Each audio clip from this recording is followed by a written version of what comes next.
Hey everyone, I'm Gracie. Welcome to the Grace of a Military Child podcast. The world should know how unique military children are.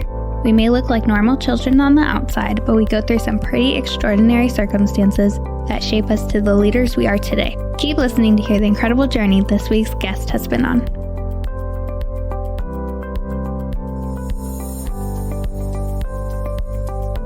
Hi, Ren. Welcome to the podcast. How are you?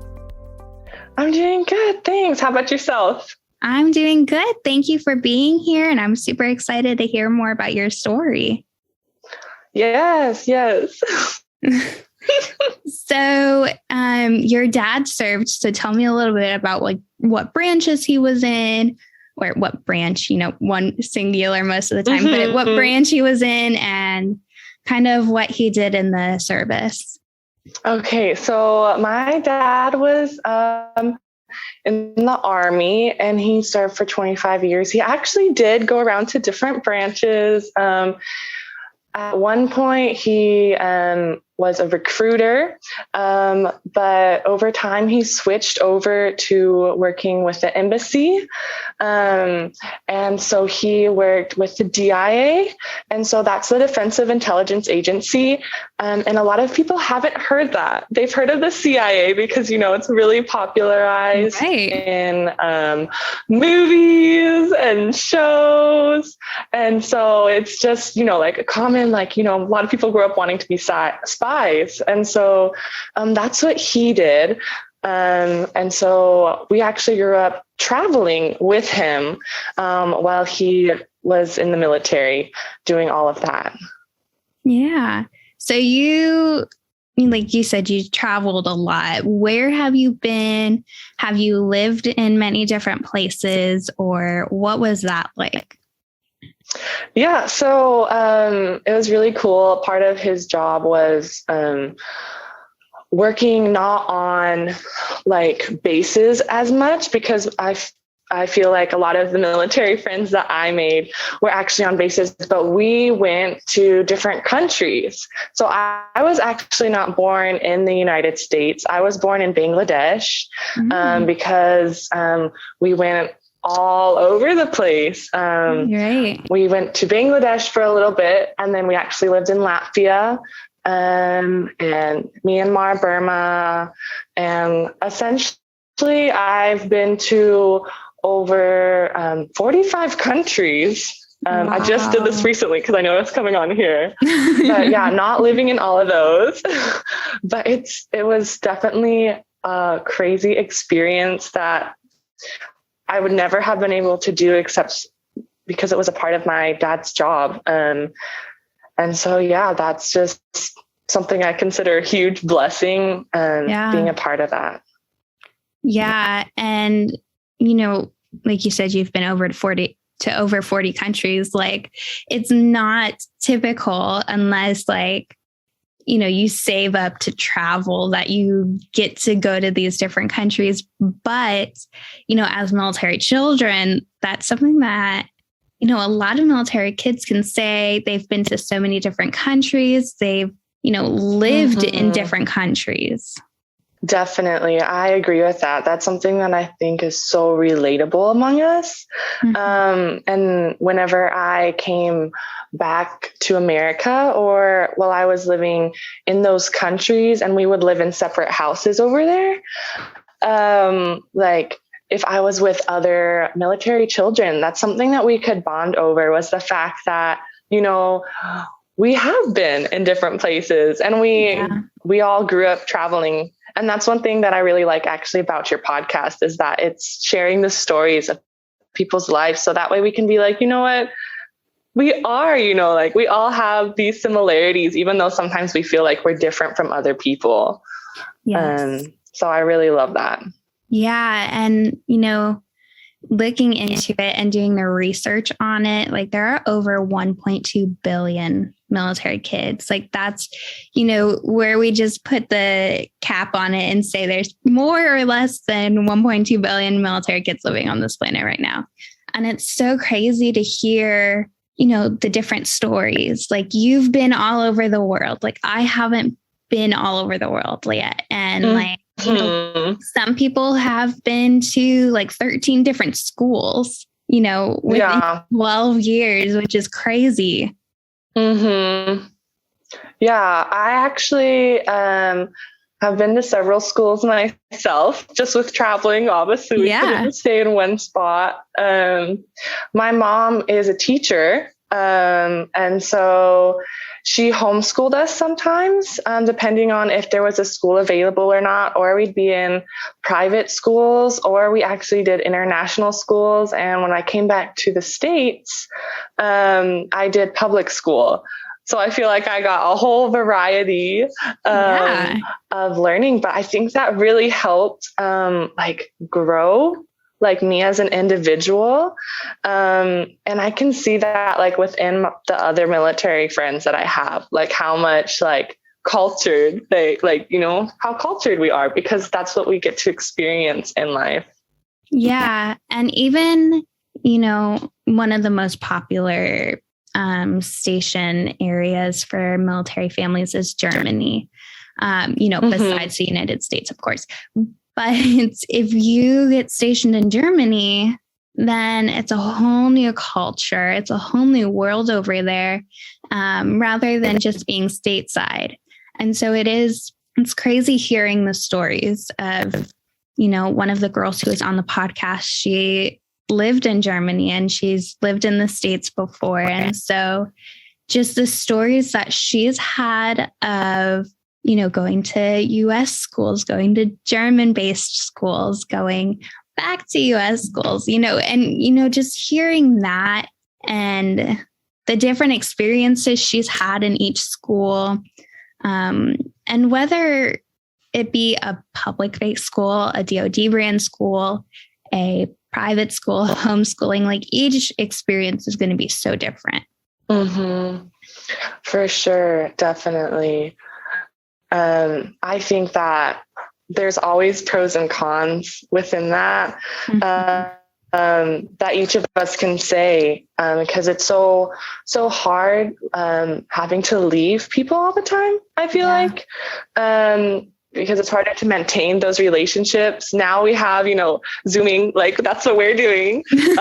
And we live in different states.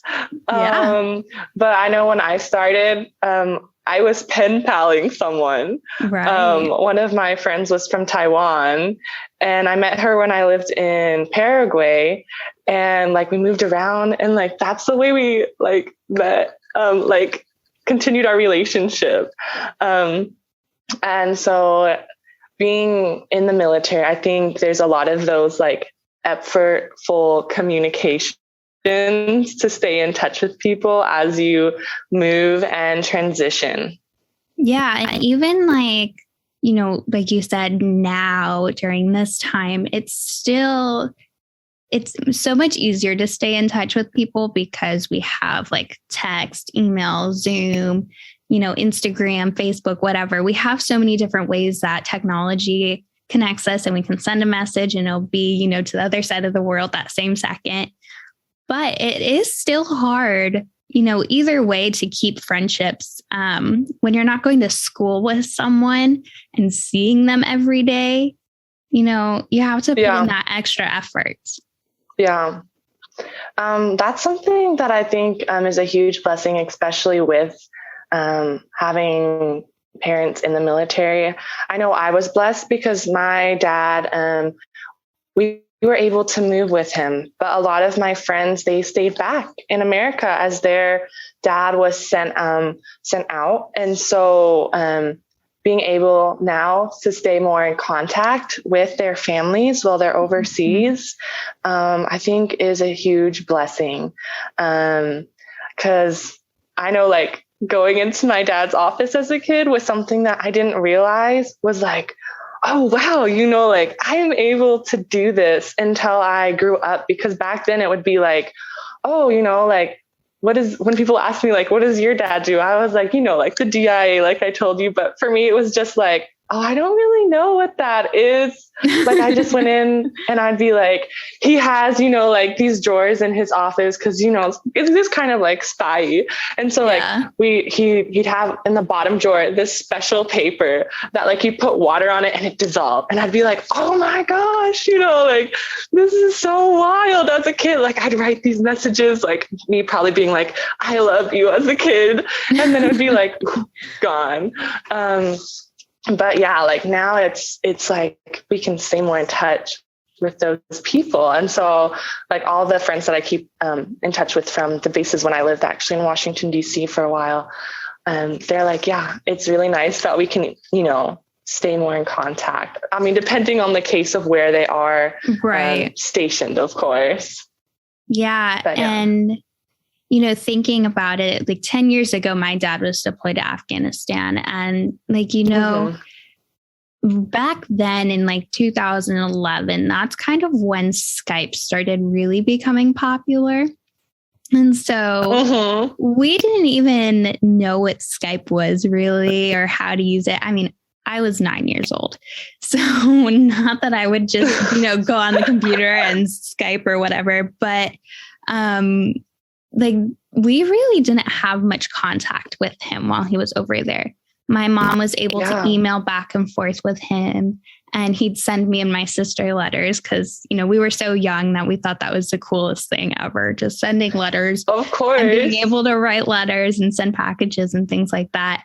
But now, I could only imagine the ways that families can stay in touch with their loved ones when they're deployed or when they're stationed overseas, like you were saying, and they stayed back in the States. There are just so many different ways that, we can stay in touch and be able to communicate with the military community, no matter where in the world you are. Yes. Yes. I still love receiving letters. It's nice to receive a letter every once in a while. As long as it's not a bill. Yes, as long as you don't need my money, I will.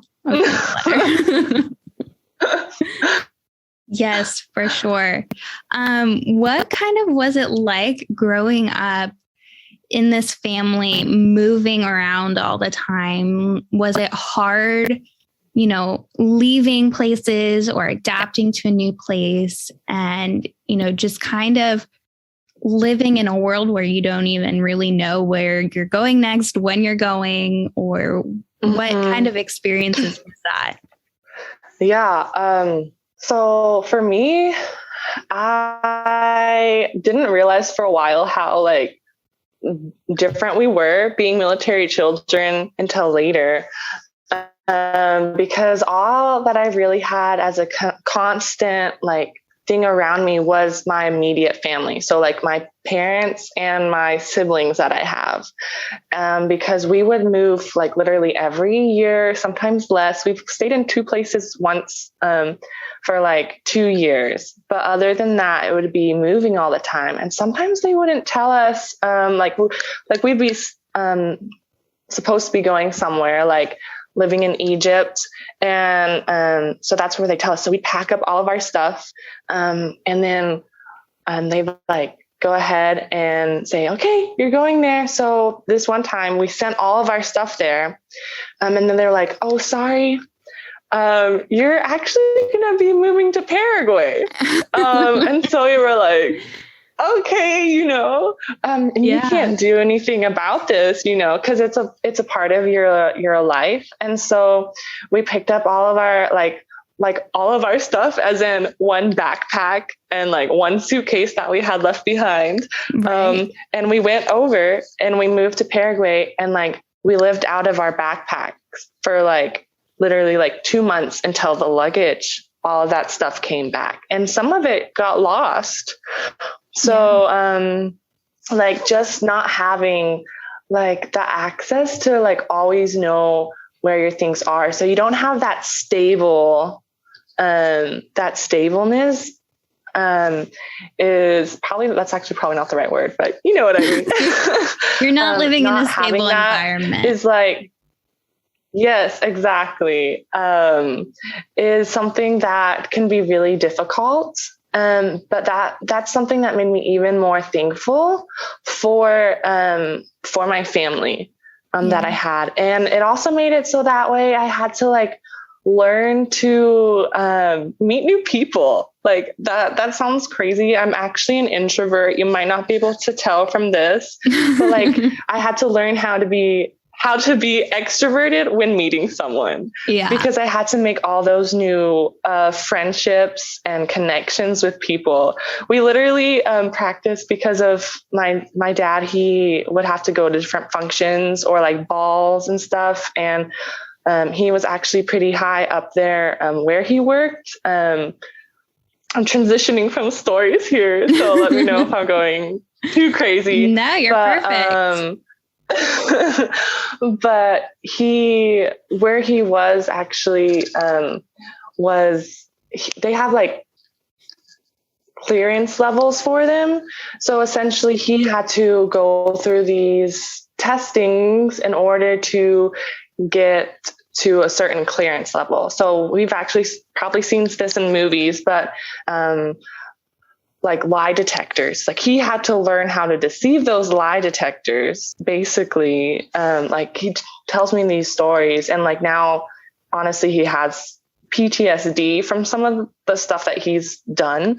But like he's at such a top clearance level that the name itself is like classified for the information that he receives from that.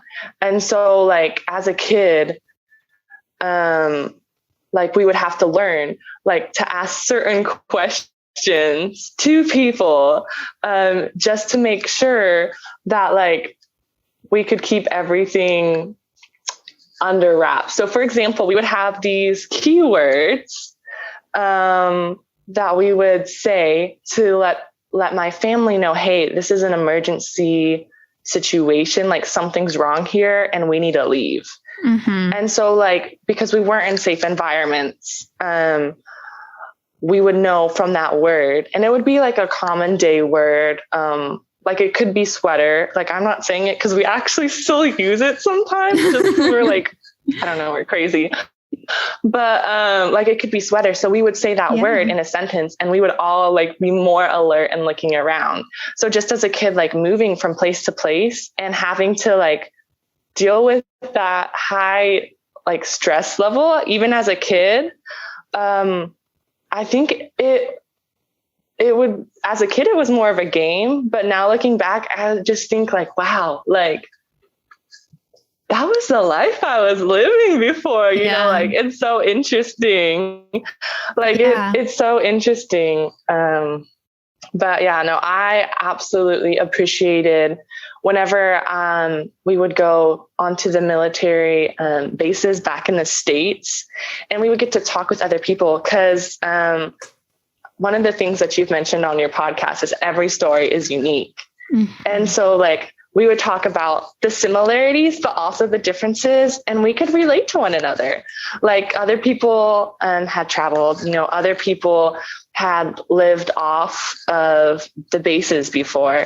And like some people, when living off bases, but close to the embassy, those other children, like they would talk to us like, you know, like we didn't always feel safe where we were either. But, like they would be like, oh my goodness, like telling all these crazy stories to each other and sharing them. But yeah, I guess that's kind of how it was. Absolutely loved it, but also crazy. Yeah. And I mean, that's military life in general. You know, like you were saying with the moving and stuff getting lost, like you pack up all of your stuff and you're like, okay, I hope to see you in, you know, the next place. Like, and then you're able to take all of these stories that you have and these experiences as military kids. And even, you know, it goes to the spouses and the service members as well. But as military kids, we're able to take all these stories. And, you know, this is our first time meeting, but we can relate to so many things because we have all these experiences. And it's just so insane how kudos to our parents. Yes, of course. Like, I think too, you were saying your family is like your number one. And, I think that's the way that the military, just shapes us. And so people tell us all the time, we are such a tight-knit family. And I think that just plays a lot to the military because you never know, stable versus an unstable environment. You have to kind of always be on your toes of, okay, my best friend, she's moving tomorrow, like I'm moving, or, this person's moving. You never know. Yeah, for sure. Yeah, the only people who you can guarantee will be with you is your family. And, sometimes you can't guarantee the service member because of deployments or trainings or whatever, but you can guarantee that your family is going to be with you. And that's it. It's really it. Yeah, definitely thankful for that. Yes. So you were mentioning things that you learned and picked up, those emergency situations from your dad's job. Was there anything that, stuck out or, that's still being used and you're still carrying with you throughout your journey and, through adulthood now and throughout your career even? Yeah. So I was actually talking with my brother about this because I was like, I'm going to be coming on this podcast and talking about it. And I was like, sometimes you don't realize how what you've learned until you talk to someone else. And I was like, exactly. Telling him about this. And I was like, what's something that you think that we do that's probably strange? People don't do this as much. And he was talking about how, our whole family does this. When we walk into, different rooms, because we're very security conscious, we tend to look for cameras in the room and have to know, where to sit, because when we were overseas, places would be wired.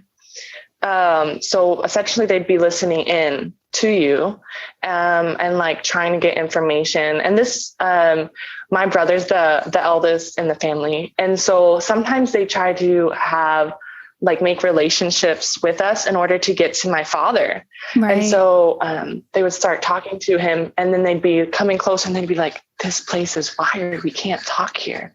So then you'd have to go into a bathroom or something to talk to someone about something private. And so those things were,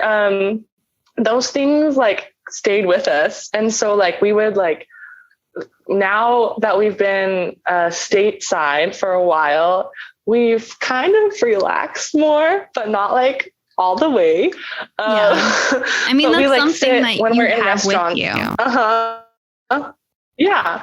So you sit, we sit in the restaurants and we have to face the door, we have to be alert. Or when I'm driving now, I'm always watching the mirror behind me. And if someone turns with me twice, a car behind me, yes. I start to think, are they following me? I'm just let me make a different turn here. Let's see if they keep following me. And of course no one is at least I don't feel like they are, but, those are things that I'm just most of my friends, they're we're just laughing in the car, singing to, I don't know, Taylor Swift or something. And they're just going on, but I'm is that car following? Yeah. Just I think military families in general are, more inclined to look for those security, risks in general. My parents always taught me, it was really, they started really emphasizing it when we went to DC for the first time. Which DC, you kind of need to be alert in that area anyways.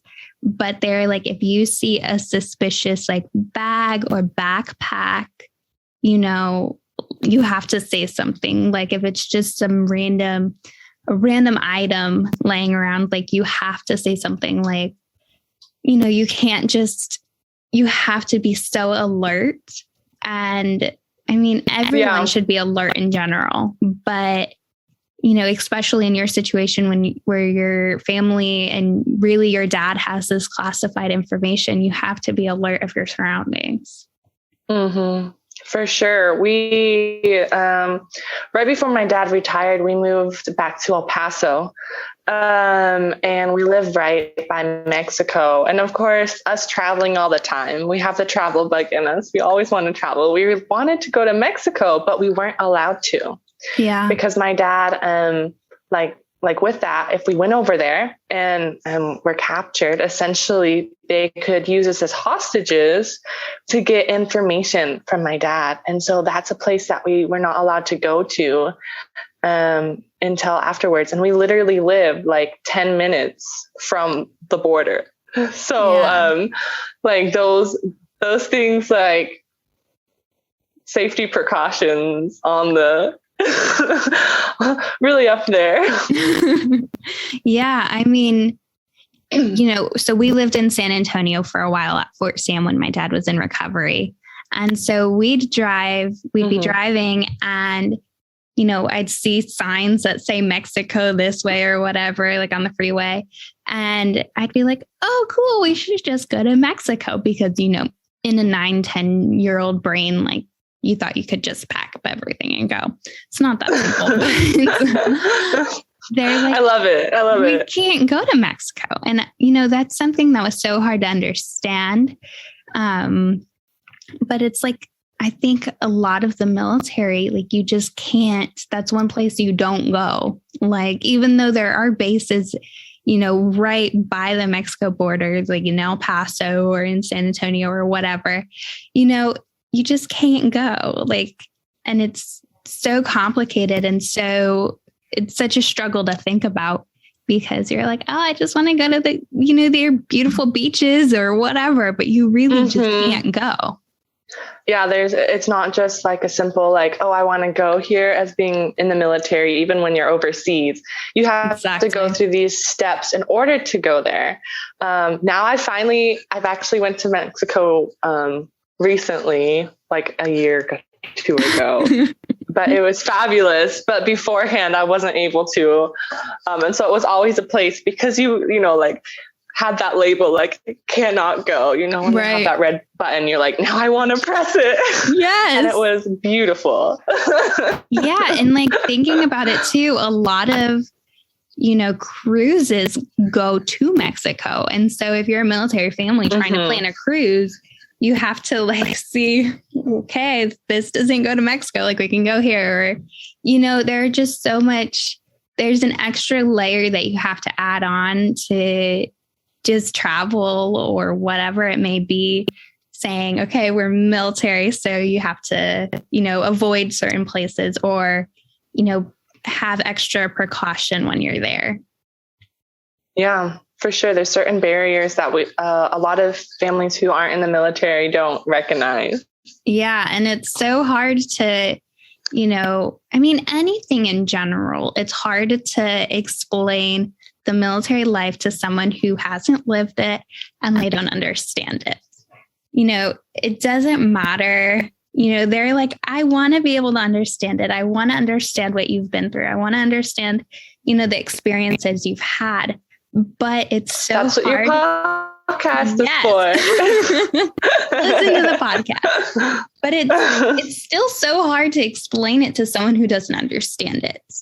And you're like, you haven't lived it. Like, even, from a spouse to a child, if the spouse was not a military child, it can be hard to relate to what the kids are going through.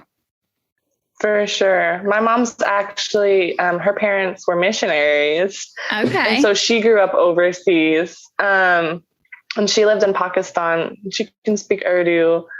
She's white. I look just like her. But like she always surprises people when she starts to speak in Urdu. But like even then, like moving and transitioning, like I'm so thankful to my mom because she had to learn to adapt. But there's also like different expectations, you know, because you have to move. But like we all grow and we learn together. Yes. And it's this beautiful process and transition of becoming who we are within the military family. Yeah. And, you know, military brat, you know, brat is an acronym, and no matter how, you know, what word do you use in the acronym, you know, a lot of people say it's adaptability, and that is one thing that is so true for our military kids and military families in general. They're just so adaptive, and, you know, you can throw us a curveball and we're going to still adapt to it. We're going to figure something out. That's right. We're going to take it and just run whichever way we can go and try and figure something out. Exactly. Actually, I think it's really interesting that you talk about the military brat, because that's something that we're all called. Yes. But a lot of people, they don't know what that means. And so sometimes it has a negative connotation to it. Mm-hmm. And so I just think, personally, I think it's really funny. But also it's stereotypes. Yeah. Like a lot of other people are like, man, like military brat, like that's what you guys are called. And it's just like, you don't understand. You don't understand. Let me explain this to you. Yeah. And so like for me, it was so weird. So I was born into the military. My dad was currently serving when I was born. And then he took a 7-year break about a year and a half after I was born. He had an injury. He and my mom just got married. They got married 4 days after September 11th. I was born, my sister was born. So he had an injury. They were like, okay, well, either you can discharge medically discharge right now, or you can have the surgery, heal up, and then we'll send you to Iraq with the guys. I think it was Iraq. I'm pretty sure. But they were like, you have these two options. And he was like, well, I'll just medically discharge. Like, I haven't seen my, new wife of like, it had been like 2 years now. I haven't seen my wife. I haven't seen, both of my girls. And so he medically discharged. So I grew up in a home, and that was like a civilian life. He had a civilian job. He worked as a corrections officer in Cleveland, Ohio. My mom kind of worked in the schools. She stayed home with us. And so it's just this civilian world. And I was still, like a military kid living in this. Yeah, for sure. When he rejoined back in 2010, it was that he brought home a coin. And so, coins are so popular in the military, but he brought home a coin, and it was a military brat coin. And, it was so weird because I don't remember hearing the word military brat before that. And I was like, what is a military brat? What is this? Yeah. And so it's not a brat doll. Exactly. And so that was so popular when I was growing up. I was like, okay, like a brat doll, that's all I saw in commercials for, Disney Channel or Nickelodeon, whatever. And so I just kept thinking, like, am I a brat now?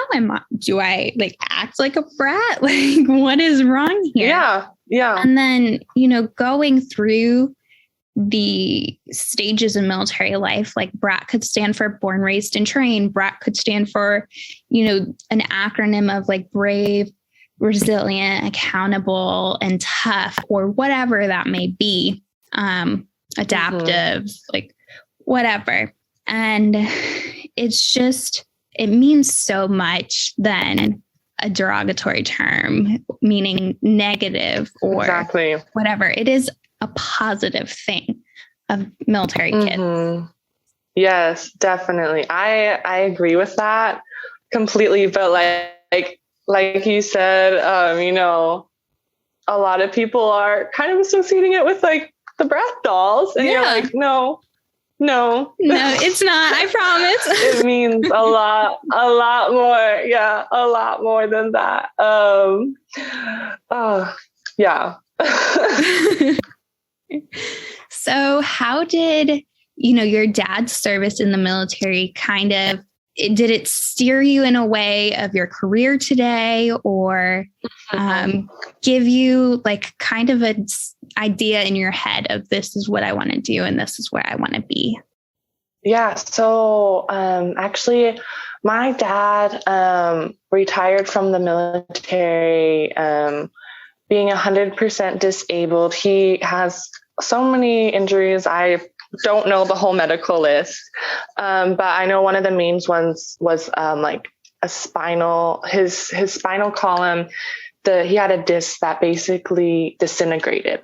Mm-hmm. And so they had to put a cage in his back. And so with that, he's not supposed to be able to walk at all. He's supposed to be wheelchair bound. Wow. And so growing up, he knew a lot of stuff was wrong. And I would remember as a kid, like when he was at the house later towards like the end of it, like he would be falling over all the time. Wow. Like literally just like whoosh. And I would be like, as a kid, like worried because you have this mental, like in your mind, like your dad's the strongest person in the world, right. like fighting all the bad guys off. Especially in the military. But especially in the military. And instead you're awakened to the fact that, my dad's human, like, yeah. And he's not doing too great. And so just seeing like the pain and the suffering for him, because it's not easy, especially when they are in like being in the military and they're like, everyone's really fit, like everyone's always working out, always being tough, to now transitioning to, hey, I might not be able to walk at all. Mm-hmm. And my dad which I think is crazy because I'm not a fan of running, loves to run. And so like now, like whenever he sees people running, like you can just tell, like he's like, I really wish I could be doing that. Yeah. Thankfully, actually, a huge blessing. He's not wheelchair bound. He can walk. Like seeing all of that, I just like had this compassion, which I think all of us do, for people who have health problems. And so I actually started to work, and I just recently became a cardiac nurse. So I'm a new grad nurse, and I definitely think a huge influence on that is my father, like seeing all that he went through, having to be in the hospital, getting rehab. And I think a lot of families go through that, and it is so hard, but being able to empathize with those people that come in and saying, like, hey, I understand you and I care about you. Let me know what I can do to help you in those situations.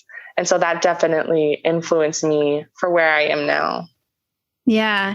And that's such an incredible story. And, I think, situations like that is where it's like, I'm really helping people and I'm really doing good.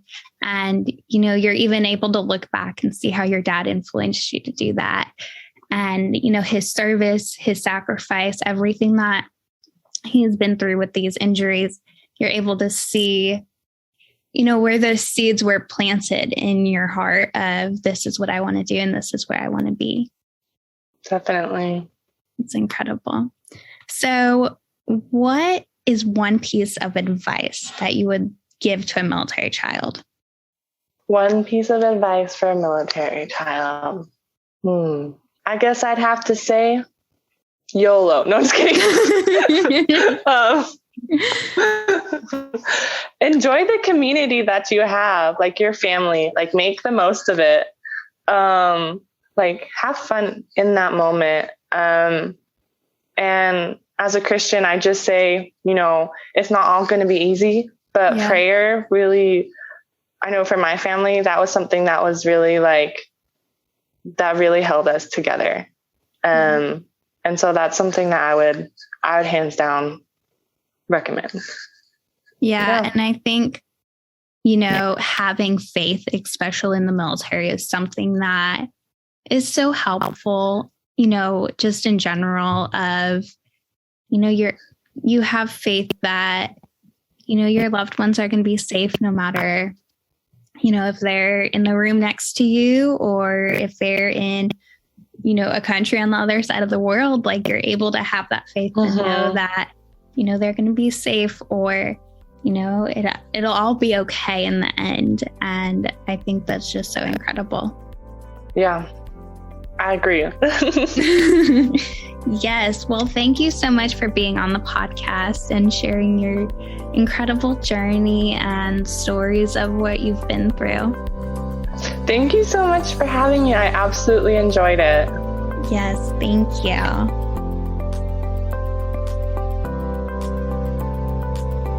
Thank you all for listening to this week's episode of Grace of a Military Child podcast. If you enjoyed listening, don't forget to follow, like, share, subscribe, review, and comment.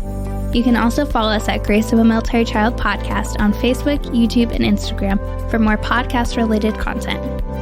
If you or someone you know is a military child who would like to be on the podcast, please send us a message to one of our social media platforms, or you can send an email to grace.of.a.military.child@gmail.com. Tune in next Thursday to hear another incredible journey.